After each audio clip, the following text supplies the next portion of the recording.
దేశవ్యాప్తంగా మరోమారు కరోనా కోరలు చాస్తుందనే చెప్పాలి. ముంబైలో ఇప్పటికే కేసులు నమోదైన నేపథ్యం. ఈ నేపథ్యంలో ఏపీలో కూడా ఒక్కొక్కటిగా కేసులు నమోదవుతున్న పరిస్థితి. అయితే ప్రధానంగా కడపలో 2 కేసులు నమోదయ్యాయంటూ కూడా అటు ప్రచారం జరుగుతున్న నేపథ్యం. ఈ నేపథ్యంలో కడప రిమ్స్ సూపరింటెండెంట్ గారు మనతో పాటు ఉన్నారు. ఆయన అడిగి తెలుసుకునే ప్రయత్నం చేద్దాం. చెప్పండి మేడం, ఎన్ని కేసులు నమోదయ్యాయి? అసలు ఏంటి 2 కేసులు నమోదయ్యాయి అంటున్నారు. వారు కూడా ఒక కేసే ఉందండి. ఒక కేసు కూడా దట్టు కూడా ఇంకా కన్ఫర్మేటరీ టెస్ట్ కోసం విజయవాడ పంపించాము.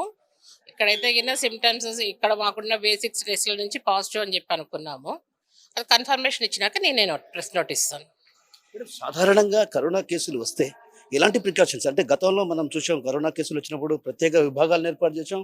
అదేవిధంగా విభాగాలతో పాటు టెస్ట్ కూడా నిర్వహించిన పరిస్థితి. ఒకవేళ ఇన్ కేస్ కరోనా వేగంగా విజృంభిస్తున్న తరుణంలో మనం తీసుకోవాల్సినటువంటి ప్రికాషన్స్ ముందస్తుగానే ఎలాంటి ప్రికాషన్స్ తీసుకోబోతున్నారు? మనము ఏదైనా కూడా మనము రెస్పిరేటరీ సంబంధించిందంటే మాస్క్ వేసుకోమని చెప్తున్నామని చెప్పండి.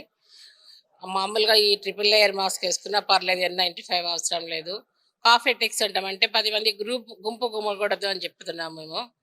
ఉన్నప్పుడు ఒకళ్ళకున్నా కూడా జలుబు అనేది దగ్గి తుమ్మడం వల్ల వేరే వాళ్ళకి పాస్ ఆన్ అవుతుంది ర్యాపిడ్గా. కాబట్టి ఎక్కువ మాస్క్గా గ్యాదర్ కావద్దండి, క్రౌడెడ్ ఏరియాలో ఉండొద్దండి, చిన్న పిల్లల్ని ముసలి వాళ్ళని ప్రొటెక్టెడ్గా చూసుకోండి అని చెప్తున్నాము. హ్యాండ్ ఏదైనా టచ్ చేసినా కూడా హ్యాండ్స్ క్లీన్ చేసుకోండి ఇమీడియట్గా అని చెప్తున్నాము. మేడం, గతంలో 2 సార్లు కూడా మనకు కరోనా వేవ్ వచ్చింది. అయితే ఒక రకంగా అటు భయపడో మరో రకంగానో మృత్యువాత పడ్డ పరిస్థితి. ఈ నేపథ్యంలో మీరు రోగులకు కావచ్చు, అదేవిధంగా ఇతరత్ర వర్గాలకు ఎలాంటి సూచనలు ఇవ్వబోతున్నారు? ఏంటి ప్రికాషన్స్?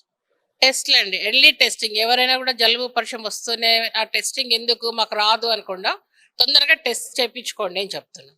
ఎంత తొందరగా కేసు ఐడెంటిఫికేషన్ వస్తే మనం పక్కలో ఉండే వాళ్ళని ప్రొటెక్ట్ చేసేస్తాం స్ప్రెడ్ కాకుండా. సెల్ఫ్ ఐసోలేషన్లోనైనా ఉండండి. ఒకసారి పాజిటివ్ అని చెప్పిస్తే వాళ్ళు ఐసోలేషన్లో ఉండొచ్చు, వేరే వాళ్ళకి స్ప్రెడ్ కాకుండా మనమే ప్రివెంట్ చేసుకోవచ్చు. కాబట్టి టెస్టింగ్ ఎంత తొందరగా కేస్ డిటెక్షన్, ఎర్లీ టెస్టింగ్ అంటున్నాం.